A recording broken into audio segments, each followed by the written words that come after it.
आम ओडिशा नवीन ओडिशा सचिव श्री विके पांड्यान गजपति गस्त करी फेरिछंती सेथिपाई पूर्वरु समस्त प्रस्तुति दलीय कर्मी और प्रशासन सहयोग रे करा जायथिला। प्रथमे हेलिकॉप्टर आसी पारलाखेमुंडी स्टाडियम रे ओल्हाई सेठारे अभिभाषण परे काशीनगर और रामगिरी ठारे पहुंची निजर अभिभाषण रखिथिले। अपेक्षारत जनसाधारण सहित हाथ मिसाई सभास्थल जाए पहुंची सेठारे पहुंची कहिथिले जे गत 7 मास पूर्वरु मोहना गस्त समय लोकंकर जहा अभियोग थिला सेथिरु प्राय सबु समाधान होई परिछि। तेणु जदि कहार किछि अभियोग दरखास्त रहिछि तार समाधान एही 10 दिन मध्यरे मिली परिबो एवं ब्लॉक और जिला प्रशासन द्वारा समाधान हेबो कि न हेबो से संबंध रे सूचना दिया जिवो बोली घोषणा करथिले। गजपति जिला गत अगस्त परठू एही अल्प दिन मध्यरे 160 कोटी 80 लाख अनुदान मंजूर होई सारिछि। ए गस्त परे पुणी अनुदान मंजूर हेबो बोली श्री पांड्यान कहिथिले। एथिपाई रामगिरी रे प्राय 10,000 अधिक संख्यक जनसाधारण उपस्थित थिबा देखिबाकु मिलिथिला। रामगिरी कार्यक्रम प्रस्तुति लागि बीजेडी जिला सभापति जगबंधु दास, महिला सभानेत्री पूर्णवासी नायक, अंतर्जामी गमांग, मोहना पर्यवेक्षक पृथ्वीराज साहू, जेम्स राइका,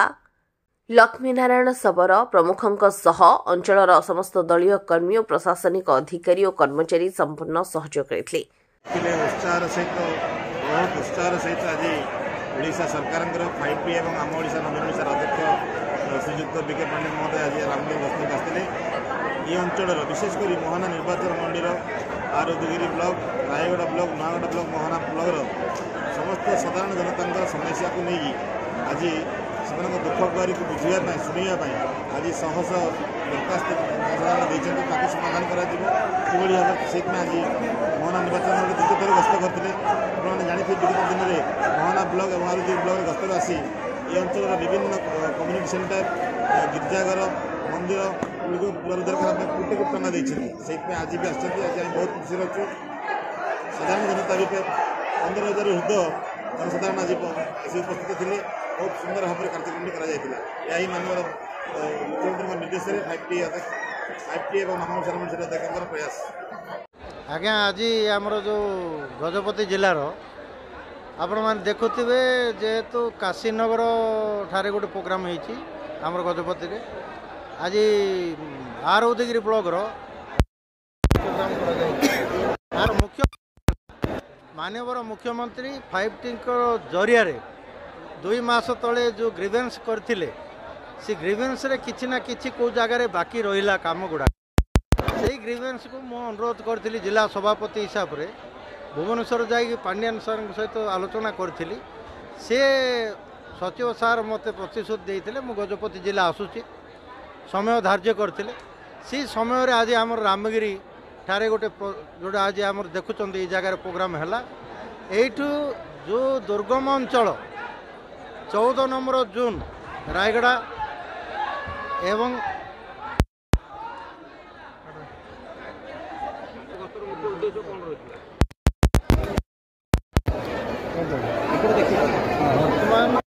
आज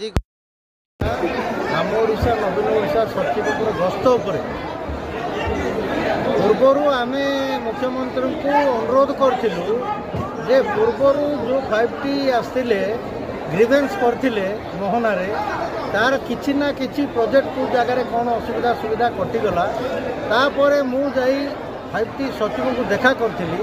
गजपति जिलार समस्या उपर आलोकपात करी से समस्यार समाधान आज काशीनगर ठारे गोटे एवं यही जो आरोदगिरी ब्लॉक रामगिरी ठारे गोटे प्रोग्राम करागला ग्रीवेंस जो ग्रीवेंस करागला 14 नंबर जून रायगढ़ ब्लॉक एवं आरोदगिरी जून 12 नंबर जून एवं नयागढ़ ब्लॉक 5 नंबर जून जो ग्रीवेंस गुड़ाक बाकी थिला जो माने अधीम आदिवासी माने कि हरिजन गिरिजन माने कम्युनिकेशन सुविधा नहबा जो आसीपार नथिले आज से पाखक मानवर मुख्यमंत्री तांको पाखु पठेले सचिव द्वारा जो ग्रीवेंस जाइछि आपण माने शुणुले तार शतकड़ा फास्ट पेज रे केते हेबो सेकेंड पेज रे केते हेबो को जगह बाकी रही तार फुंकान फुंक भाव से प्रकाश करले। अध्यक्ष VK पांड्यन सर को मोर नमस्कार एवं आज कार्यक्रम को सफल भाव में परिचालना करथिबा आमर गजपति जिलार विजु जनता दल सभापति श्री जगवंत दास महोदय एवं मोहना निर्वाचन मंडल ऑब्जर्वर पृथ्वीराज साहू एवं आम जो बीजेडी समस्त मोहना निर्वाचन रायगढ़ ब्लॉक नुआगढ़ ब्लॉक एवं उदयगिरी ब्लॉक एवं आपणकर रायगढ़ ब्लॉक मोहनार समस्त सभापति नेतृत्व में आज जो VK पांड्यन सर को प्रोग्राम थिला ताकू सक्सेस करने आम बहुत 3 दिन है परिश्रम करूँ एवं अंचल विकास निमंते आम बहुत खुशी थिलु एवं आज आसी VK पांड्यन सर विभिन्न ग्रामांचल विभिन्न उन्नयनमूलक काम निमंते जो दरखास्त गुड़ा आज ग्रहण करछंती एवं आसंता 3 तारीख सुधा से जो विभिन्न प्रकार समस्यार समाधान करने निमंते से प्रतिश्रुति देछन। केवल दरखास्त ग्रहण करने निश्चित भाव में निश्चित भाव जानते गत किछि मास पूर्व कुआपड़ा ठारे आसते ये दरखास्त ग्रहण करापर ये अंचल विभिन्न प्रकार चर्चर उन्नतीकरण हो कि आपंकर मंदिर उन्नतीकरण हो कि सामूहिक कोठघर निमंते जो दरखास्त दिया से बाबद अलरेडी आम 8,50,00,000 टका आम पाइलु एवं निश्चित भाव एथर से दरखास्त ग्रहण कर निजे प्रतिश्रुति। गजपति मिहिर प्रसाद मालिंग रिपोर्ट प्रयाग खबर।